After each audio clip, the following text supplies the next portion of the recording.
दोस्तों, आप सभी का स्वागत है आज के इस वीडियो में मैं आप लोगों के लिए BPAG 173 सब्जेक्ट कोड लाई हूँ, जिसका टाइटल है इलेक्ट्रॉनिक शासन। यानी कि इलेक्ट्रॉनिक शासन होता है क्या, इसके बारे में आज की इस वीडियो में हम लोग जानेंगे। यह वीडियो आप लोगों के लिए बहुत ही महत्वपूर्ण होने वाला है, क्योंकि इसमें प्रेम सर के द्वारा सेलेक्ट किए गए 5 ईयर के PYQ के सबसे मोस्ट इम्पॉर्टेंट क्वेश्चन आंसर को लिया गया है। अगर आप लोग इन सभी प्रश्नों के सही से प्रिपरेशन करके जाओगे तो मैं श्योर होंगी कि आप लोग 100 में से 100 तक लिख के आओगे। तो यह video igloo June and December exam 2026 के लिए खास करके बनाया गया है, तो आप लोग वीडियो को अंत तक वॉच कीजिएगा। तो चलिए दोस्तों, हम लोग वीडियो क्वेश्चन एंड आंसर को समझने का प्रयास करते हैं। तो पहला क्वेश्चन है कि ई शासन के विभिन्न मॉडल की चर्चा की। यानी कि ई शासन होते क्या, इसके कौन कौन से मॉडल है, इसके बारे में हमें चर्चा करना है। तो ई शासन का अर्थ है सरकारी सेवाओं और सूचनाओं को डिजिटल माध्यम से नागरिक तक पहुंचाने। यानी कि सरकार जो सेवाएं और सूचनाओं को जो लागू करती है, उनको डिजिटल माध्यम से आम जनता तक वो पहुंचाने का काम है ई शासन का। तो इसके विभिन्न मॉडल हैं। इसके क्या होते हैं, विभिन्न मॉडल हैं जो यह निम्नलिखित हैं। तो पहला मॉडल है कि G2C यानी कि गवर्नमेंट टू सिटीजन। तो इस मॉडल में सरकार सीधे नागरिकों को सेवा प्रदान करती है, जैसे कि ऑनलाइन आधार कार्ड, पेंशन, बिजली बिल भुगतान आदि। मतलब इससे क्या होती है, ऑनलाइन ही वो काम हो जाता है सारे। इससे पारदर्शिता और सुविधा दोनों बढ़ती है। और दूसरा मॉडल है कि G2G मतलब कि सरकार टू सरकार।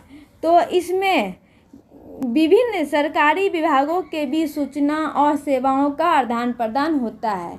इससे प्रशासनिक कार्य तेजी और कुशलता से होता है। मतलब कि प्रशासन के कार्य में तेजी आती है और वो कुशलता से पूरा होता है। उसके बाद तीसरा मॉडल है कि G2B यानी कि गवर्नमेंट टू बिजनेस। तो इस मॉडल में सरकार व्यावसायिक संस्थानों के बीच संबंध स्थापित होता है, जैसे कि ऑनलाइन टैक्स फाइलिंग, लाइसेंस और टेंडर प्रक्रिया आदि। उसके बाद चौथा मॉडल है कि G2E मतलब कि गवर्नमेंट टू एम्प्लॉय। तो यह मॉडल सरकारी कर्मचारियों के लिए होता है। इसमें वेतन, अवकाश, सेवा रिकॉर्ड जैसी सुविधा ऑनलाइन उपलब्ध होती है। तो हम कह सकते हैं कि ई शासन के ये मॉडल प्रशासन को अधिक पारदर्शिता, उत्तरदायी और प्रभावी बनाता है तथा नागरिक को त्वरित सेवा प्रदान करता है। यानी कि नागरिक को क्या होता है, तुरंत ही सेवा वो प्रदान करता है। और सेकंड नंबर क्वेश्चन है कि सूचना व संचार प्रौद्योगिकी तथा ई शासन के कानूनी तथा नीतिगत ढांचे पर एक टिप्पणी लिखिए। तो सूचना व संचार प्रौद्योगिकी, जिसको शॉर्ट में ICT कहते हैं, तथा ई शासन के प्रभावी संचालन के लिए मजबूत कानूनी और नीतिगत ढांचा आवश्यक है। मतलब कि कानूनी नियम और उसको नीति से पूरा करना एक ढांचा वो आवश्यक है, ताकि डिजिटल सेवा सुरक्षित, पारदर्शी और विश्वसनीय बन सके। तो पहला है कि कानूनी ढांचा। तो भारत में ICT तथा ई शासन के मुख्य आधार सूचना प्रौद्योगिकी अधिनियम, ये कब हुआ था, 2020 में, जिसको हम शॉर्ट में कहते हैं IT एक्ट 2020 है, जो इलेक्ट्रॉनिक लेन देन, डिजिटल हस्ताक्षर और साइबर अपराध को कानूनी मान्यता देता है। मतलब कि साइबर जो अपराध होते हैं, अपराध हो रहे हैं ना, उन्हें कानूनी मान्यता प्राप्त है। इसके साथ ही डिजिटल पार्सल डेटा प्रोटेक्शन अधिनियम 2023 नागरिकों के व्यक्तिगत डेटा की सुरक्षा सुनिश्चित करता है। मतलब कि व्यक्ति के जो डेटा है ना, उनको सुरक्षा को वो सुनिश्चित करता है। तो साइबर सुरक्षा, गोपनीय डाटा संरक्षण के से जुड़े नियम ई गवर्नेंस को सुरक्षित बनाते हैं। मतलब कि साइबर सुरक्षा के जो गोपनीय डेटा हैं उसका संरक्षण करता है, उससे जुड़े नियम को ई गवर्नेंस को सुरक्षित बनाते हैं। उसके बाद है कि नीतिगत ढांचा। तो सरकार ने कई नीतियां बनाई है, जैसे कि राष्ट्रीय ई शासन योजना और डिजिटल इंडिया अधिनियम। इसका उद्देश्य सरकारी सेवाओं का ऑनलाइन और सुलभ बनाना, मतलब कि सरकारी की सेवा को ना हम ऑनलाइन बढ़ाएं, ऑनलाइन उपलब्ध हो और वो सुलभ हो। इसके अलावा राष्ट्रीय साइबर सुरक्षा नीति डिजिटल नेटवर्क की सुरक्षा सुनिश्चित करती है। तो इसके कुछ महत्व हैं। तो यह ढांचा पारदर्शी, जवाबदेही और सेवा वितरण का में सुधार लाता है तथा नागरिकों का विश्वास बढ़ता है। मतलब ये सारे ढांचे से क्या होते हैं, नागरिकों का विश्वास सरकार के प्रति बढ़ता है। तो मजबूत कानूनी और नीतिगत व्यवस्था ICT और ई शासन को प्रभावी, सुरक्षित और जनहितकारी बनाता है, मतलब कि जनता के हित के लिए बनाता है। और थर्ड नंबर क्वेश्चन है कि ग्रामीण विकास और कृषि में संचार व सूचना व संचार प्रौद्योगिकी के अनुप्रयोग महत्व है, मतलब कि उसके कई महत्व हैं। इसके टिप्पणी लिखना है किस पे, ग्रामीण विकास और कृषि में सूचना और संचार प्रौद्योगिकी पर।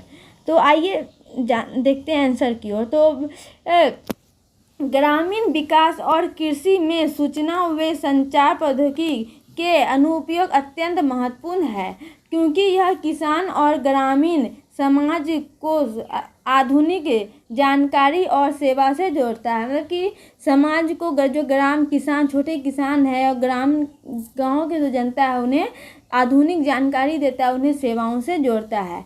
तो कृषि में भूमिका, तो ICT के माध्यम से किसानों को मौसम पूर्वानुमान, फसल उत्पादन, तकनीकी, बीज और उर्वरक की जानकारी आसानी से मिलती है। मोबाइल ऐप, इंटरनेट और कॉल सेंटर द्वारा किसान बाजार भाव जान सकते हैं, मतलब कि बाजार में भाव कितना है और पैकार उनसे कितना ले रहा है, इसका भाव किसान वो जान सकता है। इससे उन्हें उचित मूल्य मिलता है, मतलब कि किसान को एक उचित मूल्य मिलता है जो सरकार के द्वारा तय किया जाता है। इसके अलावा ड्रोन, सैटेलाइट और सेंसर तकनीकी से खेती अधिक वैज्ञानिक और उत्पादक बनी है, मतलब कि वो अधिक वैज्ञानिक और उत्पादक बनी है। उसके बाद है कि ग्रामीण विकास में भूमिका, तो किसकी भूमिका, सूचना और संचार प्रौद्योगिकी की भूमिका। तो सूचना और संचार प्रौद्योगिकी से शिक्षा, स्वास्थ्य और सरकारी योजनाओं की जानकारी गांवों तक पहुंचती है। ई-गवर्नेंस के जरिए ग्रामीण इन गांव घर बैठे प्रमाण पत्र, बैंकिंग और अन्य सेवा प्राप्त कर सकते हैं। इससे समय और लागत की बचत होती है तथा पारदर्शिता बढ़ती है। मतलब ऑनलाइन के माध्यम से क्या होती है, समय की हमें बचत होती है और लागत भी कम लगता है। इसके लाभ हैं, तो यह इसके क्या लाभ हैं, तो यह तकनीक किसानों की आय बढ़ाने, जोखिम कम करने और ग्रामीण जीवन स्तर सुधारने में सहायक है। साथ ही यह डिजिटल साक्षरता और रोजगार के नए अवसर भी पैदा करती है, मतलब कि उन्हें नए नए रोजगार के अवसर देती है। तो हम कह सकते हैं कि इस सूचना और संचार प्रौद्योगिकी ग्रामीण विकास और कृषि के क्षेत्र में परिवर्तन का सशक्त माध्यम है जो समग्र विकास को गति देता है। ठीक है। उसके बाद चौथा नंबर क्वेश्चन है कि नागरिक क्षेत्र में, मतलब नगर शहरी क्षेत्र में, नगरीय क्षेत्र में ई शासन परियोजनाओं का वर्णन करें, मतलब कि शहरों में ई शासन के क्या परियोजना है इसके बारे में जानना है। तो नगरीय क्षेत्र में ई शासन परियोजना शहरों के प्रशासन को अधिक स्मार्ट, पारदर्शी और कुशल बनाने के लिए लागू की जाती है। इनका उद्देश्य नागरिकों को तेज और सरल सेवा प्रदान करना है।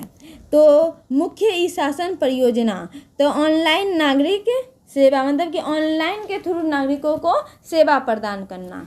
तो इसमें है कि नगर निगम द्वारा जन्म मृत्यु प्रमाण पत्र, हाउस टैक्स, पानी बिजली बिल भुगतान आदि सेवाएं ऑनलाइन उपलब्ध कराई जाती है। मतलब कि आप घर बैठे ही ये सारे चीज़ कर सकते हैं और घर बैठे ही आप पानी के, बिजली के बिल भुगतान कर सकते हैं ऑनलाइन के माध्यम से। इससे लोगों को दफ्तर का चक्कर नहीं लगाने पड़ते हैं। पहले जो था हमें किसी भी दफ्तर का चक्कर, आप ऑनलाइन का सुविधा मिल गया तो दफ्तरों का, ऑफिस का चक्कर हमें कम लगाना पड़ता है। उसके बाद दूसरा है कि स्मार्ट सिटी मिशन। तो स्मार्ट सिटी मिशन के तहत शहरों में डिजिटल तकनीकी, CCTV ट्रैफिक मेजरमेंट और वाईफाई जैसी सुविधा विकसित की जाती है। उसके बाद है कि ई नगर पालिका। तो इस परियोजना के माध्यम से नगर प्रशासन के सभी कार्य जैसे कि संपत्ति कर, शिकायत निवारण, लाइसेंस आदि डिजिटल प्लेटफॉर्म पर लाए जाते हैं। उसके बाद है कि integrated commando and control centre. तो यह केंद्र शहर को सुरक्षित ट्रैफिक, आपदा प्रबंधन आदि की निगरानी करता है और रियल टाइम डेटा के आधार पर निर्णय लेने में मदद करता है। जो तुरंत के समय है उस पर वो निर्णय लेने में मदद करता है, तुरंत के डेटा के। उसके बाद 5वां पॉइंट है कि डिजिटल शिकायत प्रणाली। तो मोबाइल ऐप और पोर्टल के माध्यम से नगरीय अपनी शिकायत दर्ज कर सकता है, उसकी स्थिति ट्रैक कर सकता है। तो इसके लाभ हैं। तो इन परियोजनाओं को पारदर्शिता बढ़ती, इन परियोजनाओं से क्या होती है? पारदर्शिता बढ़ती है, भ्रष्टाचार कम होता है और सेवाओं की गुणवत्ता में सुधार होता है। तो निष्कर्ष यही निकलता है कि नगरीय ई शासन परियोजना शहर को आधुनिक, सुरक्षित और नगरीय हितैषी बनाने में महत्वपूर्ण भूमिका निभाती है। 5 नंबर क्वेश्चन है कि ऑनलाइन शिक्षा और प्रशिक्षण प्रदान करने के क्षेत्र के विशेष संदर्भ में ई अधिगम की अवधारणा तथा महत्व का परीक्षण कीजिए। मतलब कि ऑनलाइन जो शिक्षा और प्रशिक्षण हमें मिल रहा है उसके क्षेत्र में ई अधिगम की अवधारणा और उसके महत्व क्या है इसके बारे में जानना है, उसका परीक्षण करना है। तो ई अधिगम, जिसको हम ई लर्निंग कहते हैं, वह प्रक्रिया है जिसमें शिक्षा और प्रशिक्षण डिजिटल माध्यम जैसे कि इंटरनेट, कंप्यूटर, मोबाइल ऐप के जरिए प्रदान किए जाते हैं। जैसे कि मैं अभी पढ़ा रही हूँ, आप लोग यूट्यूब पे देख रहे हैं, इंटरनेट के माध्यम से, मोबाइल में ऐप है यूट्यूब के माध्यम से। तो यह ऑनलाइन कक्षाओं, वीडियो लेक्चर और ई कंटेंट और वर्चुअल प्लेटफॉर्म के माध्यम से सीखने को संभव बनाता है। तो उसके बाद इसकी अवधारणा किया है। तो ई अधिगम पारंपरिक शिक्षा का डिजिटल रूप है। मतलब कि पारंपरिक शिक्षा का ये एक डिजिटल रूप है जिसमें छात्र कहीं भी और कभी भी अध्ययन कर सकता है। मतलब कि छात्र कहीं भी बैठ के वो मोबाइल से अपना पढ़ाई कर सकते हैं। इसमें live class, recorded lecture, online test और इंटरव्यू सामग्री शामिल होती है। सार्वियम और दीक्षा जैसे प्लेटफॉर्म इसके प्रमुख उदाहरण हैं। तो इसके महत्व क्या हैं? तो इसकी महत्व यह सुगमता होते हैं। दूर दराज के क्षेत्रों में के छात्र भी गुणवत्तापूर्ण शिक्षा प्रदान कर सकते हैं। लचीलापन होते हैं, ये क्या, फ्लेक्सिबिलिटी होते हैं। तो छात्र अपनी सुविधाओं के अनुसार समय और स्थान चुनकर पढ़ सकते हैं। मतलब कि छात्र को भी सुविधा है, कोई भी स्थान पे कहीं भी बैठ के वो पढ़ाई कर सकता है। उसके बाद है कि ये कम लागत है। ऑनलाइन शिक्षा पारंपरिक शिक्षा की तुलना में सस्ती है। उसके बाद है कि विविध सामग्री। तो वीडियो और इसको विविध मतलब क्या, ये वीडियो में भी मिल जाएंगे, इसके ऑडियो भी मिल जाएंगे। शिक्षा और एनिमेशन से सीखने अधिक रोचक बनाता है। उसके बाद है कि कौशल विकास। तो ई लर्निंग से क्या होता है, तकनीकी और व्यावसायिक कौशल विकसित होते हैं जो रोजगार के लिए उपयोगी है। प्रशिक्षण में उपयोग। तो कंपनी और संस्थागत कर्मचारियों को ऑनलाइन प्रशिक्षण देकर समय और संसाधनों की बचत करते हैं। तो इसका यही निष्कर्ष है कि ऑनलाइन शिक्षा और प्रशिक्षण के क्षेत्र में ई अधिगम के क्रांतिकारी महत्व है जो शिक्षा को अधिक सुलभ, प्रभावी और आधुनिक बनाता है। और 6 नंबर क्वेश्चन है कि नगरीय सेवाओं के वितरण में सूचना व संचार प्रौद्योगिकी एक महत्वपूर्ण भूमिका निभाती है। टिप्पणी लिखिए। तो यह कथन जो दिए हैं ये सत्य है कि नहीं है, इस पे हमें एक टिप्पणी लिखना है। तो नगरीय सेवाओं के वितरण में सूचना व संचार प्रौद्योगिकी एक महत्वपूर्ण भूमिका निभाती है। यह कथन क्या है? पूर्णतः सत्य है, क्योंकि सूचना व संचार प्रौद्योगिकी ने सरकारी सेवाओं को अधिक तेजी, पारदर्शी और सुलभ बना दिया है। मतलब कि ये क्या अधिक पारदर्शी हो, ये सुलभ बना है, एक सस्ता माध्यम है। तो इसकी मुख्य भूमिका है, तो पहला भूमिका क्या है? सेवाओं की आसानी उपलब्धता, मतलब कि सेवा जो आसानी से हमें उपलब्ध हो जाते हैं। तो ICT के माध्यम से नगरीय घर बैठे ही जन्म मृत्यु प्रमाण पत्र, पेंशन, राशन कार्ड, बिजली पानी बिल जैसी सेवाएं ऑनलाइन प्राप्त कर सकते हैं। और दूसरा लाभ है कि पारदर्शी और जवाबदेही, मतलब डिजिटल सिस्टम में सभी प्रक्रिया रिकॉर्ड होती है, जिससे भ्रष्टाचार कम होता है और प्रशासन अधिक उत्तरदायी बनता है।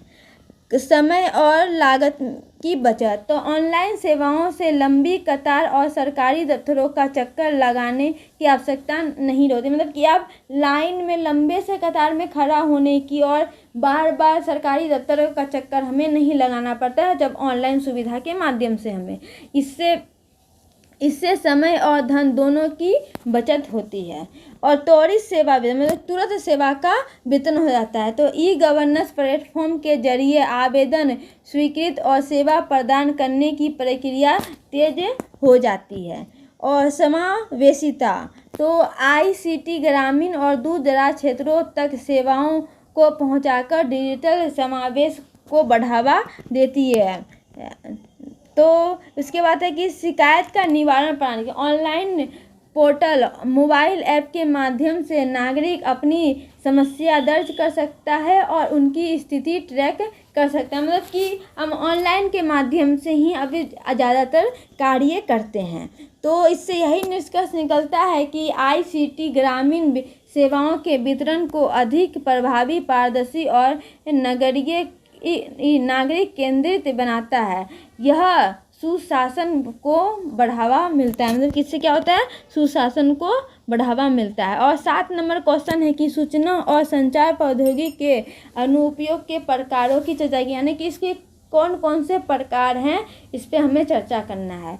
तो सूचना व संचार प्रौद्योगिकी, जिसको ICT आज के आधुनिक समय की रीढ़ बन चुकी है, इसके अनुप्रयोग अनेक क्षेत्रों में फैल चुके हैं, जिससे कार्य की गति, पारदर्शिता और दक्षता में वृद्धि हुई है। इसके प्रमुख प्रकार निम्नलिखित हैं, इसके कई प्रकार हैं। तो पहला प्रकार है शिक्षा, ई-लर्निंग।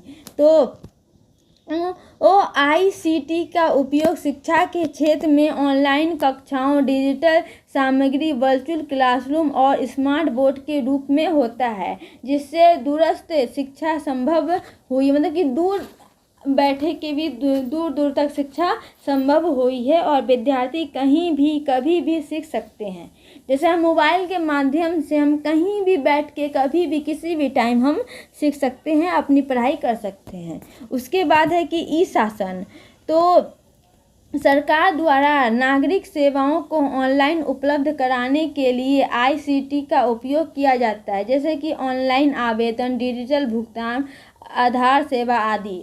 इससे पारदर्शिता और जवाबदेही बढ़ती है। इससे क्या होती है? दोनों वो बढ़ती है। उसके बाद है स्वास्थ्य, हेल्थ, तो ICT के माध्यम से मेडिसिन इन ऑनलाइन डॉक्टर परामर्श, डिजिटल हेल्थ रिकॉर्ड और रोगों की निगरानी की जाती है। इससे ग्रामीण क्षेत्रों में भी स्वास्थ्य सेवाएं पहुंचती है। मतलब कि आप क्या होती है, हम ऑनलाइन डॉक्टर से परामर्श ले सकते हैं अपनी बीमारी के लिए, अपनी हेल्थ से के बारे में। उसके बाद चौथा है कि व्यापार और वाणिज्य, तो ऑनलाइन खरीद बिक्री, डिजिटल मार्केटिंग और ऑनलाइन बैंकिंग ICT के माध्यम से संभव हुआ है।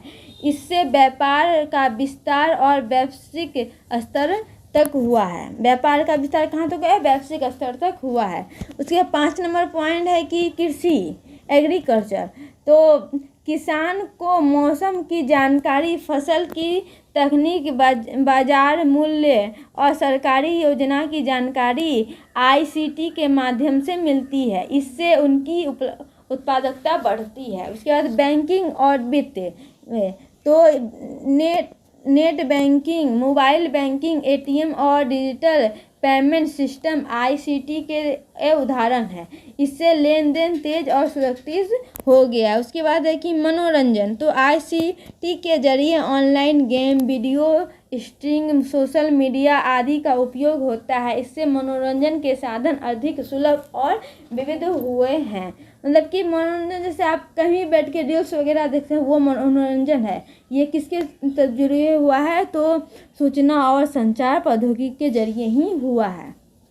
उसके बाद 8 नंबर पॉइंट है कि संचार, email, video call, messaging app आदि आईसीटी के प्रमुख अनुप्रयोग हैं, जिसने विश्व भर में त्वरित संचार संभव हुआ है। कि विश्व भर में आप कहीं भी बैठे रहो तो किसी को भी आप कॉल कर सकते हैं। वीडियो आप कहीं हो और दूसरे आदमी कहीं और है, फिर भी आप वीडियो कॉल की मदद से उन्हें देख सकते हैं। तो इससे यही निष्कर्ष निकलता है कि आईसीटी के अनुप्रयोग ने जीवन के हर क्षेत्र को प्रभावित किया है। यह न केवल कार्यों को सरल बनाता है, बल्कि समाज के समग्र विकास में भी महत्वपूर्ण भूमिका निभाता है। उसके बाद 8 नंबर क्वेश्चन है कि सूचना व संचार प्रौद्योगिकी प्रशासन को लोक सेवाओं के कुशल और प्रभावी वितरण द्वारा नागरिक के प्रति अपने कर्तव्य का पालन करने में मदद करती है। जांच कीजिए, तो हमें जांच करना है क्या है इसके बारे में।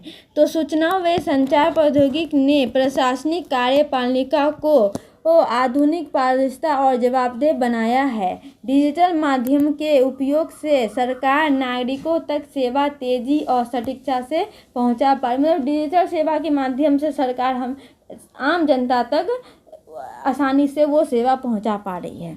तो सूचना और संचार प्रौद्योगिकी की भूमिका लोक सेवा के वितरण में, तो पहला है कि पारदर्शिता और जवाबदेही में वृद्धि। तो आईसीटी के माध्यम से सभी सरकारी प्रक्रिया ऑनलाइन होने से भ्रष्टाचार में कमी आती है। नागरिक सेवाओं की स्थिति को ट्रैक कर सकते हैं, जिससे प्रशासन अधिक जवाबदेह बनता है। उसके बाद दूसरा पॉइंट है कि सेवाओं का त्वरित, मतलब कि सेवाएं तुरंत उपलब्ध होती है। ऑनलाइन पोर्टल, मोबाइल ऐप और डिजिटल प्लेटफॉर्म के माध्यम से सेवाएं 24 घंटा हमें 24 घंटा उपलब्ध मिलती है, जिससे क्या होता है, समय और श्रम दोनों की बचत होती है। उसके बाद है कि नेक्स्ट पॉइंट, लागत की कमी और दक्षता में वृद्धि। तो डिजिटल प्रक्रिया से कागजी कार्य कम होते हैं, जिससे प्रशासनिक लागत घटती है और कार्य में गति बढ़ती है। मतलब कि ऑनलाइन किसी भी काम को करने में हमें कागजी कार्य कम करना पड़ता है। उसके बाद चौथा पॉइंट है कि दूरस्थ क्षेत्रों तक पहुंच। तो आईसीटी के जरिए ग्रामीण और दूरदराज के क्षेत्रों में भी सरकारी सेवाएं पहुंचाई जा सकती है, जिससे समावेशी विकास संभव होता है। उसके 5वां पॉइंट है कि ग्रामीण सहभागिता में वृद्धि। तो ऑनलाइन शिकायत पोर्टल, सोशल मीडिया और फीडबैक सिस्टम के माध्यम से नागरिक अपनी समस्या सीधे प्रशासन तक पहुंचा सकते हैं। उसके बाद 6 नंबर है कि डाटा आधारित निर्णय। तो आईसीटी के से प्राप्त डेटा के विश्लेषण द्वारा सरकार बेहतर नीतियाँ बना सकती है और सेवा को अधिक प्रभावी बना सकती है। तो इसके उदाहरण हैं कुछ। तो पहला है कि डिजिटल इंडिया अभियान के तहत ऑनलाइन सेवा का विस्तार। तो मतलब कि डिजिटल इंडिया अधिनियम जो चलाया क्या था, उसी के तहत हमें ऑनलाइन सेवा का विस्तार देखने को मिला है। उसके बाद है कि ऑनलाइन हम आधार, पैन और पासपोर्ट सेवा कर सकते हैं। तो प्रत्यक्ष लाभ अंतरण के माध्यम से सब्सिडी सीधे खाते में भेजना।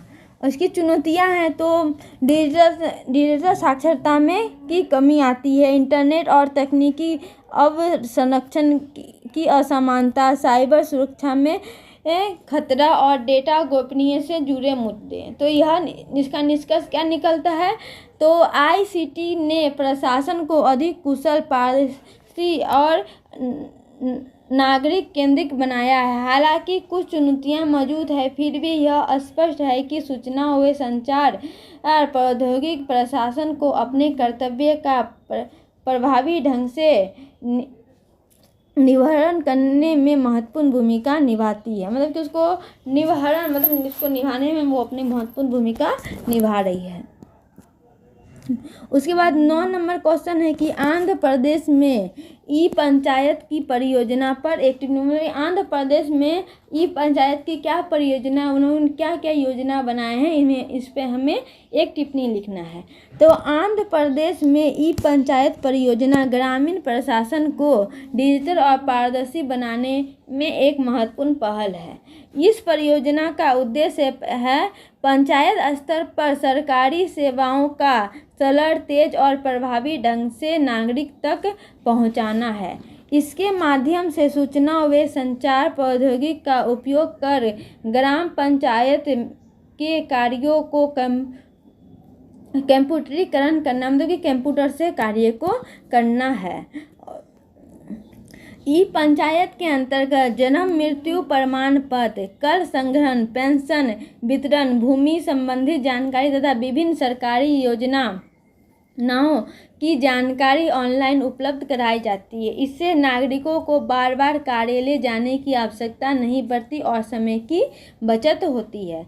इस परियोजना से प्रशासनिक पारदर्शिता और जवाबदेही में वृद्धि हुई है। सभी रिकॉर्ड डिजिटल के होने के कारण भ्रष्टाचार में कमी आई और कार्य की निगरानी आसानी हो गई।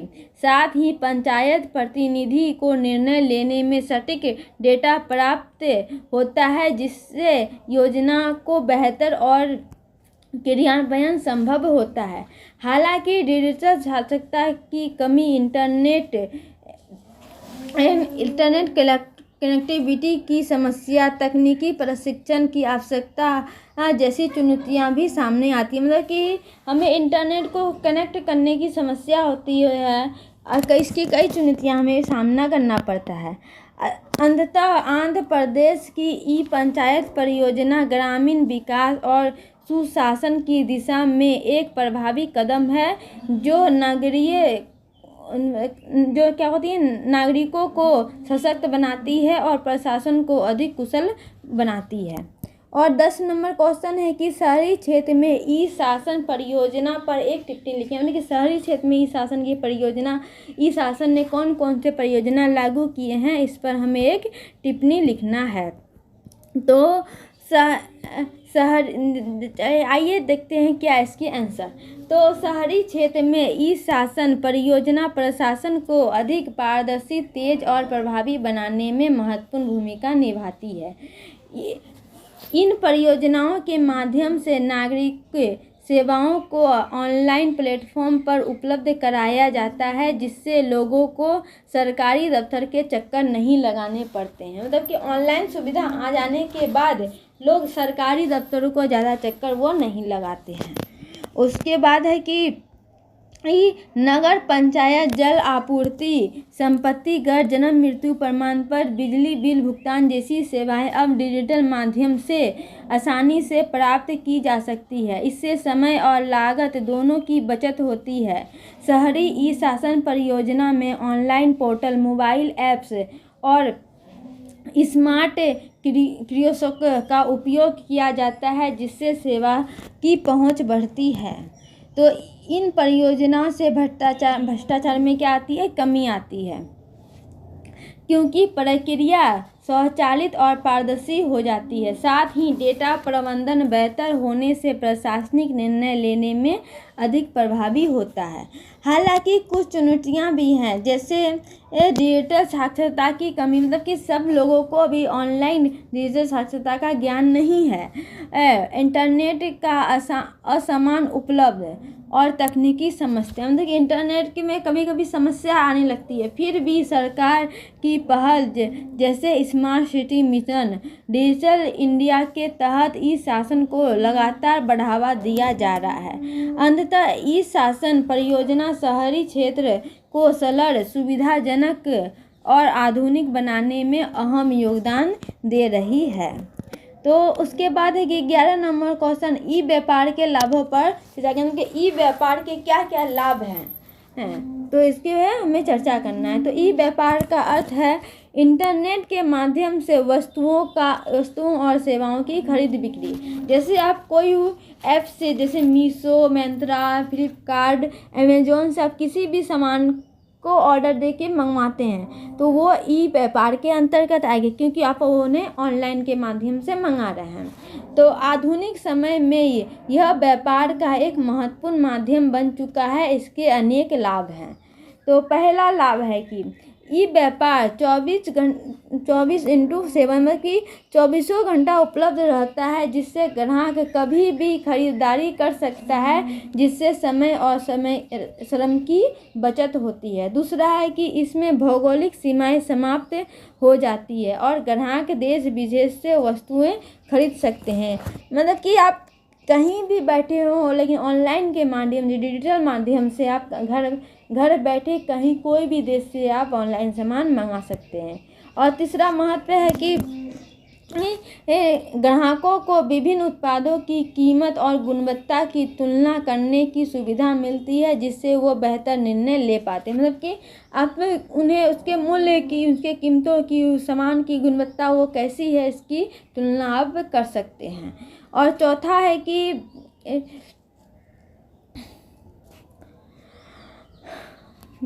व्यवसाय के लिए यह लागत को कम करता है, क्योंकि उन्हें दुकानदार, कर्मचारी और अन्य खर्चों पर कम निवेश करना पड़ता है। मतलब कि उन्हें हमें कम लागत में मिल जाता है वो।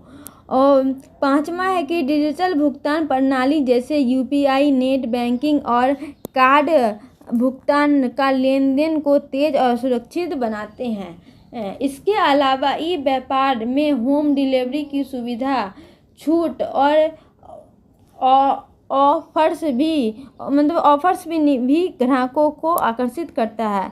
कि कभी कभी हमें ऑफर्स देखने को मिलते हैं अमेजोन, फ्लिपकार्ट पे, त्योहारों पे, महीना के शुरुआत में कि आज 50% का ऑफ है, 60% का ऑफ है, तो ये ग्राहक को अपनी ओर आकर्षित करता है। तो हालांकि साइबर सुरक्षा, नकली उत्पाद और डिलीवरी में देरी जैसी समस्या भी मौजूद है। मतलब कि आपको कभी कभी सामान घर आने तक, डिलीवरी होने में देरी भी होती है, सारी समस्याएं। तो इसका निष्कर्ष यही निकलता है कि ई व्यापार को सरल, तेज और वैश्विक बनाता है, जिससे आज की अर्थव्यवस्था को एक अहम हिस्सा बन चुका है। मतलब आज की अर्थव्यवस्था में ये एक महत्वपूर्ण हिस्सा बन गया है। और 12 नंबर क्वेश्चन है कि सूचना का अधिकार अधिनियम 2005 के क्रियान्वयन में कमियों का विश्लेषण कीजिए और इसके प्रभाव क्रियान्वयन के लिए उपयुक्त उपाय बताइए। मतलब कि सूचना का अधिकार अधिनियम जो 2005 में हुए थे, इसके क्रियान्वयन में क्या कमी आई है और इसके को कम करने के उपाय हमें बताना है। तो सूचना का अधिकार अधिनियम 2005 नागरिकों को सरकारी सूचनाओं तक पहुँच प्रदान करता है, जिससे पारदर्शिता और जवाबदेही बढ़ती है। इसका क्रियान्वयन में कमी, तो सूचना में देरी, इसकी क्रियान्वयन की पहली कमी क्या है, तो सूचना में देरी होती है। कई विभागों समय सीमा का पालन नहीं करते हैं। अधूरी और गलत जानकारी, कई बार अपूर्ण और भ्रामक सूचना दी जाती है। मतलब कि कभी सूचना आधा दिया जाता है या कभी गलत जानकारी भी लोगों तक पहुंच जाती है। ये जागरूकता की कमी, तो ग्रामीण और कमज़ोर वर्गों में आरआरटी के प्रति ये जानकारी कम है। अधिकार अपील लंबित, तो सूचना आयामों में मामलों का भारी बोझ है। तो और 5वां पॉइंट है कि रिकॉर्ड प्रबंधन कमज़ोर, तो कई विभागों में दस्तावेज व्यवस्थित नहीं है। 6 नंबर क्वेश्चन है कि भ्रष्टाचार और दबाव, तो सूचना देने में जानबूझ कर बाधा डालती है। मतलब सूचना देने में क्या आती है, जानबूझ के ही बाधा डालती है। इसको प्रभावी क्रियान्वयन के उपाय, मतलब कि इसके प्रभाव को कम करने के उपाय, तो डिजिटल रिकॉर्ड प्रबंधन, तो सभी सूचनाओं को ऑनलाइन उपलब्ध कराया जाए।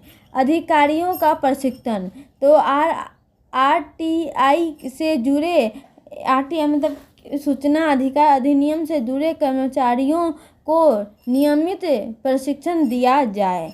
उसके बाद थर्ड है कि जागरूकता अधिनियम, तो आम जनता को उनके अधिकारों के प्रति जागरूक किया जाए। समय सीमा की सख्त पालन, तो देरी पर कड़ी कार्रवाई सुनिश्चित हो। उसके बाद है कि सूचना आयोगों को सशक्त बनाना, तो स्टाफ और संसाधन बढ़ाए जाए।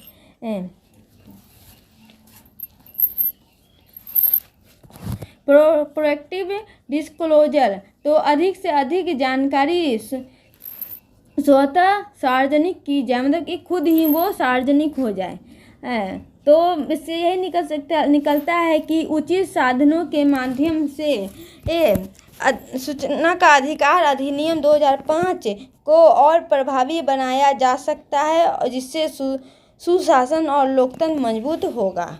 उसके बाद 13 नंबर क्वेश्चन है कि लोक क्षेत्र के संगठनों के शासन के परिवर्तन में सूचना व संचार प्रौद्योगिकी जिसको आईसीटी की भूमिका का विश्लेषण कीजिए। मतलब कि लोक क्षेत्र में संगठनों के जो शासन उसके परिवर्तन में इसकी क्या भूमिका है, इसका क्या विश्लेषण है, हमें करना है इसकी भूमिका का। तो सूचना एवं संचार प्रौद्योगिकी ने लोक क्षेत्र पब्लिक सेक्टर में शासन में व्यापक परिवर्तन लाया है, जिसके माध्यम से प्रशासन अधिक पारदर्शी, उत्तरदायी और कुशल बना है। तो अब सूचना और संचार प्रौद्योगिकी की प्रमुख भूमिका, तो पारदर्शिता में वृद्धि, ऑनलाइन पोर्टल और डिजिटल सेवा से सरकारी कार्यों का खुलापन बढ़ा है। जवाबदेही और सुनिश्चित करना, जो डिजिटल रिकॉर्ड और ट्रैकिंग सिस्टम से अधिकारियों की जवाबदेही तय होती है। सेवा वितरण में सुधार, तो ई गवर्नेंस के माध्यम से सेवाएं जैसे कि प्रमाण पत्र, बिल भुगतान तेजी से उपलब्ध होती है। उसके बाद है कि भ्रष्टाचार में कमी, तो प्रक्रियाओं के स्वचालन से मानवीय हस्तक्षेप कम होता है। संचार में सुधार, तो विभिन्न विभागों के बीच और सरकार नागरिक के बीच संचार आसान होता है। डेटा आधारित निर्णय, तो सूचना व संचार प्रौद्योगिकी से प्राप्त आंकड़ों के विश्लेषण द्वारा बेहतर और नीतियाँ बनाई जाती है। इसकी चुनौती क्या है, तो डिजिटल विभाजन, साइबर सुरक्षा, तकनीकी प्रशिक्षण की कमी और अवसंरक्षण की समस्या, इसकी ये चुनौतियाँ हैं। तो इससे यही निष्कर्ष निकलता है कि आईसीटी जिसको क्या होते हैं, सूचना व संचार प्रौद्योगिकी ने लोक क्षेत्र के शासन को आधुनिक, प्रभावी और नागरिक केंद्रित बनाया है। उचित संसाधन और प्रशिक्षण के साथ इसका उपयोग और अधिक सफल बनाया जा सकता है। और 14 नंबर क्वेश्चन है कि स्थानीय शासन में सूचना और संचार प्रौद्योगिकी के हस्तक्षेप की आवश्यकता और महत्व को स्पष्ट कीजिए। कि स्थानीय शासन में सूचना और संचार प्रौद्योगिकी के क्या महत्व है, उसकी क्या आवश्यकता है, इसके बारे में हमें जानना है। तो स्थानीय शासन स्थानीय शासन में क्या आएंगे, पंचायत और नगर निकाय जनता के सबसे निकट होते हैं। इसमें सूचना और संचार प्रौद्योगिकी के उपयोग से इसकी कार्य क्षमता, पारदर्शिता और सेवा में गुणवत्ता में सुधार होता है। तो सूचना व संचार प्रौद्योगिकी की आवश्यकता, तो इसकी क्या क्या आवश्यकता है हम एक एक करके जानेंगे। तो पहला है कि तेज सेवा विस्तार, तो जिसमें कि प्रमाण पत्र, कर भुगतान, शिकायत निवारण और आदि सेवाएं ऑनलाइन उपलब्ध करने हेतु रिकॉर्ड प्रबंधन, भूमि, जन्म, मृत्यु, कर आदि का डिजिटल रिकॉर्ड सुरक्षित रखने के लिए, जनसंख्या वृद्धि और शहरीकरण, बढ़ती मांग को कुशलतापूर्वक संभालने के लिए। उसके बाद है कि भ्रष्टाचार का नियंत्रण, तो मैनुअल प्रक्रियाओं को कम कर पारदर्शिता बढ़ाने के लिए। उसके बाद है कि सूचना व संचार प्रौद्योगिकी के महत्व। तो इसके पहले महत्व पारदर्शिता और जवाबदेही। तो सभी कार्यों का डिजिटल ट्रैक होना और से प्रशासन उत्तरदायी बनता है। तो उसके बाद है कि नागरिक भागीदारी। तो ऑनलाइन प्लेटफॉर्म से लोग सुझाव और शिकायत आसानी से दे सकते हैं। समय और लागत की बचत। तो आप सेवाएं घर बैठे उपलब्ध होने से सुविधा बढ़ती है। बेहतर निर्णय, डेटा विश्लेषण से योजनाओं का प्रभावी क्रियान्वयन होता है। ग्रामीण तो शहरी विकास की संतुलन सूचना व संचार प्रौद्योगिकी से दोनों क्षेत्रों में सेवाओं को समान पहुंच संभव होती है। मतलब कि ये ग्रामीण और शहरी के विकास के संतुलन में दोनों क्षेत्र में इसकी समान पहुंच संभव होती है। तो इससे यही निष्कर्ष निकलता है कि सूचना व संचार प्रौद्योगिकी का उपयोग स्थानीय शासन को अधिक प्रभावी, पारदर्शी और नागरिक केंद्रित बनाता है, जिससे समग्र विकास को बढ़ावा मिलती है। उसके बाद 15 नंबर क्वेश्चन है कि आभासी शिक्षण वातावरण की अवधारणा और लाभों की चर्चा की। मतलब कि आभासी शिक्षण में वातावरण की अवधारणा और उसके लाभ क्या है, इसके बारे में हमें जानना है। तो आभासी शिक्षा वातावरण तो एक ऐसा डिजिटल प्लेटफॉर्म है। क्या है ये?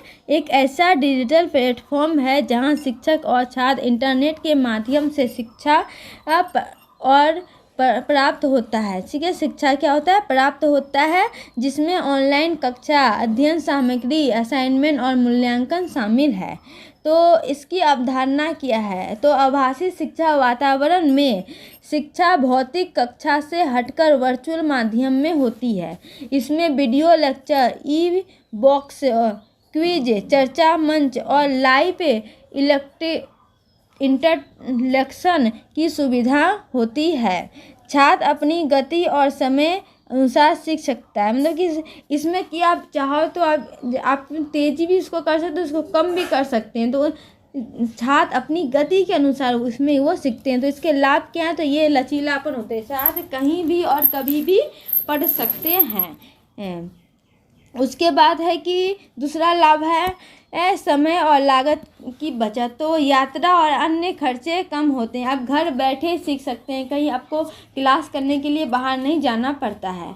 सुलभता, तो दूर दराज क्षेत्रों के छात्र भी गुणवत्तापूर्वक शिक्षा प्रदान कर सकते हैं। व्यक्तिगत सीखना, तो छात्र अपनी गति के से अध्ययन कर सकते हैं। मतलब कि जो छात्र का आपको तेज़ी से समझ आता है, तो आप वीडियो में स्पीड बढ़ा देंगे तो आपको तेज़ी से समझ में आएगा। तो छात्र क्या कर सकते हैं? अपनी गति के अनुसार वो सीख सकते हैं। और 5वां लाभ है कि इंटरएक्टिव लर्निंग। तो वीडियो, ऑडियो और क्विज से सीखना रोचक हो जाता है। मतलब कि उसमें छात्र मन लगा के वो सीखते हैं। ठीक है। उसके बाद 6वां लाभ है कि संसाधनों की विविधता। तो विभिन्न प्रकार के डिजिटल सामग्री उपलब्ध रहती है। इसकी चुनौती है तो इंटरनेट की कमी हो जाती है, तकनीकी समस्या आ जाती है, आत्म अनुशासन की आवश्यकता होती है। तो इससे यही निष्कर्ष निकलता है कि आभासी शिक्षा वातावरण शिक्षा को आधुनिक, सुलभ और प्रभावी बनाता है, जो भविष्य की शिक्षा प्रणाली का महत्वपूर्ण हिस्सा है। उसके बाद 16 नंबर क्वेश्चन है कि शासन में सूचना व संचार प्रौद्योगिकी के क्रियान्वयन में मुद्दे एवं चुनौतियों का परीक्षण कीजिए। तो शासन में सूचना व संचार प्रौद्योगिकी का उपयोग शासन को पारदर्शिता, तेज और प्रभावी बनाता है, लेकिन इसके क्रियान्वयन में कई समस्या सामने आती है।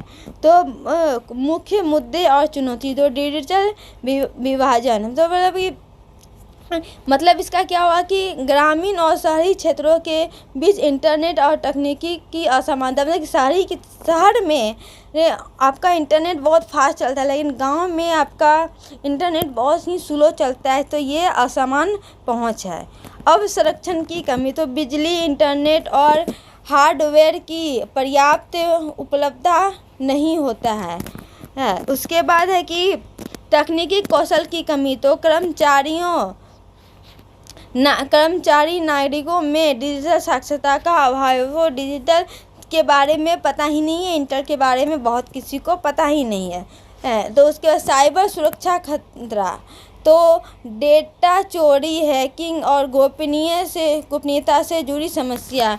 इसमें कभी कभी डेटा का चोरी भी हो जाता है, कभी कभी आपके मोबाइल को, आपकी गेम्स को, आपके आईडी को भी हैक कर लिया जाता है। उसके बाद है कि 5 नंबर है कि वित्तीय सीमा, तो सूचना एवं संचार प्रौद्योगिकी परियोजनाओं के लिए पर्याप्त बजट का अभाव, परिवर्तन के विरोध, तो पारंपरिक और कार्यशैली से जुड़ी कर्मचारियों की नई तकनीकी अपनाने में संकोच, मतलब कि लोगों को नई तकनीकी अपनाने में थोड़ा संकोच होता है।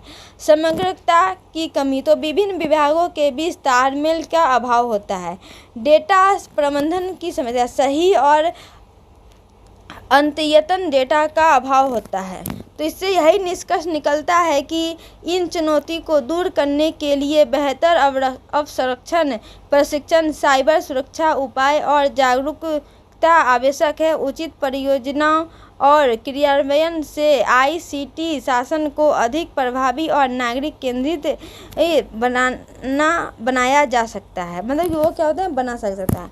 उसके बाद 17 नंबर क्वेश्चन है कि निम्नलिखित में से प्रत्येक पर 200 शब्द में संक्षिप्त टिप्पणी, यानी कि नीचे कुछ विषय दिए गए हैं, उसके बारे में हमें टिप्पणी लिखना है, उसके बारे में हमें बताना है। तो पहला है कि राष्ट्रीय ई शासन मोड योजनाओं के तहत शहरी मिशन, तो राष्ट्रीय ई शासन योजना के अंतर्गत शहरी मिशन का उद्देश्य शहर में नागरिक सेवाओं को डिजिटल माध्यम से सुलभ, पारदर्शी और प्रभावी बनाना है। इस मिशन के तहत नगर निगम सेवाएं जैसे जन्म मृत्यु प्रमाण पत्र, संपत्ति कर, जल आपूर्ति, भवन अनुमति आदि का ऑनलाइन किया गया है।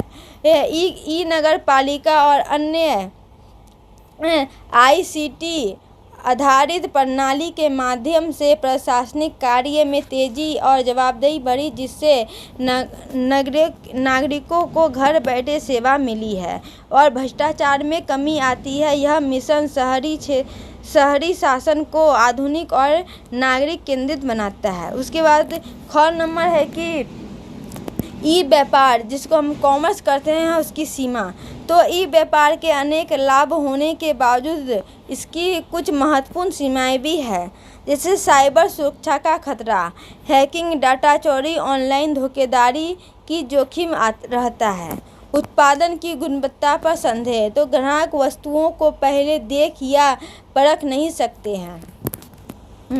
उसके बाद है कि डिलीवरी में देरी, समय पर सामान न मिलने की समस्या हो सकती है। इंटरनेट पर निर्भरता, बिना इंटरनेट के ई व्यापार संभव नहीं है। उसके बाद है कि तकनीकी समस्या, वेबसाइट क्रैश, भुगतान विफलता जैसी समस्या भी आती है। रिटर्न और रिफंड की जटिलता, प्रक्रिया कभी कभी लंबी और कठिन हो जाती है, मतलब कि आप किसी वस्तु को रिटर्न किए, उसके पेमेंट, आपको पैसा रिफंड आने में कभी कभी बहुत ही लंबा समय लग जाता है। तो इससे यही निष्कर्ष निकलता है कि इन सीमाओं के बावजूद ई व्यापार लगातार विकसित हो रहा है और सुधार के साथ इसकी उपयोगिता बढ़ती जा रही है। और ग नंबर है कि सूचना प्रणाली के प्रकार। दूसरा, सूचना प्रणाली के कौन कौन से प्रकार हैं। सूचना प्रणाली वह प्रणाली है जो डेटा को एकत्र, संग्रहित और संसाधित और उपयोगी सूचना में परिवर्तन करती है। इसके मुख्य प्रकार निम्नलिखित हैं। तो पहला है कि लेन देन प्रसंस्करण प्रणाली, ये दैनिक कार्य जैसे कि बिलिंग, भुगतान आदि को संभालती है। उसके बाद है कि प्रबंधन सूचना प्रणाली, प्रबंधकों को निर्णय लेने के लिए रिपोर्ट और जानकारी प्रदान करती है। निर्णय समर्थन प्रणाली, तो डिजिटल समस्याओं के समाधान में सहायता करती है। डिजिटल समस्याएं जो आती है उसके समाधान में ये सहायता करती है। उसके बाद है कि कार्यकालिक सूचना प्रणाली, तो उच्च स्तर के अधिकारियों को रणनीतिक निर्णय हेतु जानकारी देती है। कार्यालय स्वचालन प्रणाली, तो कार्यालय कार्यों को सरल और तेज बनाती है, मतलब कार्यालय के कार्य न उसको वो अधिक से अधिक सरल और तेज़ी से वो कार्य पूरा हो वो बनाती है। तो इससे यह निष्कर्ष निकलता है कि विभिन्न प्रकार की सूचना प्रणाली संगठन को कार्य को प्रभावी और संगठित बनाने में महत्वपूर्ण भूमिका निभाती है। घ नंबर है कि डिजिटल भारत। अभी के जो हमारे भारत है वो डिजिटल भारत है, तो इसी के बारे में हमें एक टिप्पणी लिखना है। तो डिजिटल भारत भारत सरकार की एक मुख्य पहल है जिसका उद्देश्य देश को डिजिटल रूप से सशक्त समाज और ज्ञान आधारित अर्थव्यवस्था में परिवर्तन करना है। इसकी शुरुआत कब हुई थी? 2015 में इसकी शुरुआत हुई थी डिजिटल भारत की। तो यह इस कार्यक्रम के तहत डिजिटल अवसंरचना का विकास, सरकारी सेवाओं का ऑनलाइन उपलब्ध करवाना और नागरिकों को डिजिटल साक्षर बनाना मुख्य लक्ष्य है। इसमें ई गवर्नेंस, डिजिटल भुगतान, ब्रॉडबैंड कनेक्टिविटी और डिजिटल पहचान आधार जैसे तत्व शामिल हैं। तो डिजिटल भारत से पारदर्शिता, तेजी और सेवा की गुणवत्ता में सुधार हुआ है। साथ ही ग्रामीण क्षेत्रों में भी डिजिटल सेवाओं की पहुंच बढ़ी है। तो डिजिटल भारत पहल देश के समग्र विकास और सुशासन को मजबूत करने में महत्वपूर्ण भूमिका निभा रही है। और घ नंबर है कि ग्राम ज्ञान केंद्र, मतलब ग्राम के ज्ञान के केंद्र। तो ग्राम ज्ञान केंद्र ग्रामीण क्षेत्रों में सूचना एवं संचार प्रौद्योगिकी के माध्यम से जानकारी और सेवा उपलब्ध कराने से एक महत्वपूर्ण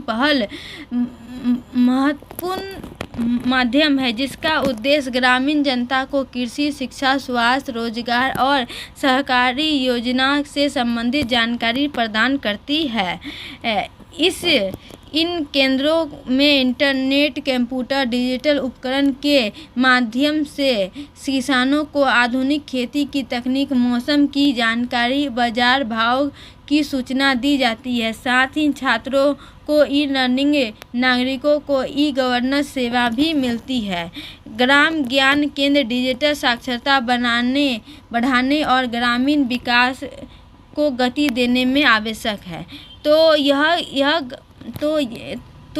इससे ये क्या निष्कर्ष निकलता है? इससे यही निष्कर्ष निकलता है कि यह केंद्र ग्रामीण क्षेत्र को डिजिटल रूप से सशक्त बनाकर आत्मनिर्भर और विकास को बढ़ावा दे रहे हैं। उसके बाद 4 नंबर है कि सूचना आयोग के शक्ति और कार्य। तो सूचना आयोग के क्या क्या शक्ति है, उसके क्या कार्य हैं? तो सूचना आयोग सूचना का अधिकार अधिनियम 2005 के अंतर्गत एक महत्वपूर्ण संस्था है जो नागरिकों को सूचना प्राप्त करने के अधिकार को सुनिश्चित कराती है। इसकी शक्ति है, तो पहला शक्ति क्या है कि आयोग को सिविल न्यायालय जैसी शक्तियाँ प्राप्त है। क्या आयोग को क्या प्राप्त है? सिविल न्यायालय जैसी शक्ति प्राप्त है, जैसे कि गवाह बुलाना, दस्तावेज मंगवाना, सूचना देने में देरी या गलत जानकारी देने पर अधिकारियों पर जुर्माना लगाया जा सकता है या जुर्माना लग सकता है। विभागों को आवश्यक निर्देश देने का अधिकार, मतलब क्या करते हैं विभाग, उसको आवश्यक ही निर्देश देने का अधिकार है। इसके कार्य क्या है? तो अधिकार अधिनियम से संबंधित अपील और शिकायतों की सुनवाई करना है। सूचना प्रबंधन करने में पारदर्शिता सुनिश्चित करना है। सरकारी संस्थागत को अधिकार अधिनियम प्रबंधन का पालन करने हेतु मार्गदर्शन देना है। इससे यही निष्कर्ष निकलता है कि सूचना आयोग पारदर्शिता, जवाबदेही, शासन सुनिश्चित करने में महत्वपूर्ण भूमिका निभाता है। इलेक्ट्रॉनिक भुगतान। तो इलेक्ट्रॉनिक भुगतान वह प्रणाली है जिसमें इंटरनेट और डिजिटल माध्यम के द्वारा धन का लेन देन किया जाता है। इसमें नकद के बजाय ऑनलाइन माध्यम से का उपयोग होता है, जैसे UPI, credit debit card, net banking, mobile wallet, मतलब ऑनलाइन हमें पेमेंट करते हैं। इस प्रणाली यह प्रणाली क्या है? तेज़, सुरक्षित और सुविधाजनक होती है, जिससे लोग कहीं भी और कभी भी भुगतान कर सकते हैं। इससे समय की बचत होती है और नकदी रखने की आवश्यकता कम हो जाती है, मतलब कि आपको कैश रखने की आवश्यकता बहुत ही कम हो जाती है। तो सरकार द्वारा डिजिटल लेन देन को बढ़ावा देने से पारदर्शिता बढ़ रही है और भ्रष्टाचार की कमी आई है। तो इलेक्ट्रॉनिक भुगतान आधुनिक अर्थव्यवस्था का महत्वपूर्ण हिस्सा है जो लेन देन को सरल, तेज और सुरक्षित बनाता है। उसके बाद है कि भौगोलिक सूचना प्रणाली। तो भौगोलिक सूचना प्रणाली एक कंप्यूटर आधारित प्रणाली है जिसका उपयोग भौगोलिक स्थान संबंधित डेटा को एकत्रित, संग्रहित और विश्लेषित और प्रदर्शित करने के लिए किया जाता है। भौगोलिक सूचना प्रौद्योगिकी के माध्यम से मानचित्र और डेटा को जोड़कर किसी भी क्षेत्र की सटीक जानकारी प्राप्त की जाती है, जैसे भूमि उपयोग, जनसंख्या, जल संसाधन आदि। इसका उपयोग शहरी नियोजन, आपदा प्रबंधन, कृषि, पर्यावरण संरक्षण, परिवहन योजना में व्यापक रूप से किया जाता है। भौगोलिक सूचना प्रौद्योगिकी निर्णय लेने में सहायता करता है और संसाधनों को बेहतर प्रबंधन में आवश्यक होता है। तो भौगोलिक सूचना प्रणाली विकास परियोजना को प्रभावी, सटीक बनाने में महत्वपूर्ण भूमिका निभाती है। ई शिक्षा अवधारणा और महत्व। ई शिक्षा के क्या अवधारणा है, उसके महत्व क्या है? तो इस शिक्षा का अर्थ क्या है? सूचना व संचार प्रौद्योगिकी के माध्यम से शिक्षा प्रदान करना। इसमें इंटरनेट, मोबाइल, कंप्यूटर, ऑनलाइन कक्षा, वीडियो लेक्चर और ई बुक शामिल है। यह शिक्षा को लचीला बनाती है जिससे छात्र कहीं भी और कभी भी सीख सकता है। इसका महत्व यह है कि यह दूर दराज के क्षेत्र तक शिक्षा पहुंचाती है, लागत कम करती है और डिजिटल साक्षरता बढ़ती है। साथ ही गुणवत्तापूर्ण सामग्री, विशेषकर शिक्षक तक आसान पहुंच मिलती है। इस प्रकार ई शिक्षा आधुनिक शिक्षा प्रणाली का एक महत्वपूर्ण अंग बन चुका है। उसके बाद है नगरीय सेवा का वितरण केंद्र, मतलब नागरिक सेवा वितरण केंद्र। तो नागरिक सेवा वितरण केंद्र ऐसे स्थान है जहां सरकारी सेवा एक ही जगह उपलब्ध कराई जाती है। इन्हें कॉमन सिविल सेंटर भी कहा जाता है। यहाँ से नागरिक जन्म प्रमाण पत्र, आय प्रमाण पत्र, पेंशन, बिजली बिल भुगतान जैसी सेवाएं प्राप्त कर सकता है। इसका उद्देश्य सेवाओं को सरल, त्वरित और पारदर्शी बनाना है। इससे समय की बचत होती है और सरकारी कार्यालयों के चक्कर कम लगते हैं। यह केंद्र विशेष रूप से नगरीय क्षेत्रों, विशेष रूप से कहाँ की ग्रामीण क्षेत्रों की सेवाओं की पहुंच बढ़ाते हैं और ई शासन को मजबूत करते हैं। कौन से क्षेत्र? तो नागरिक सेवा वितरण क्षेत्र केंद्र। तो दोस्तों, यह वीडियो मैं आज यहीं समाप्त करती हूँ। अगर आप लोगों को वीडियो पसंद आया तो वीडियो को लाइक, शेयर एवं सब्सक्राइब करें। अगर आप लोगों को किसी भी कोड के PDF परचेस करना है तो डिस्क्रिप्शन में नंबर दिया गया है, वहाँ से आप PDF परचेस कर सकते हैं। धन्यवाद।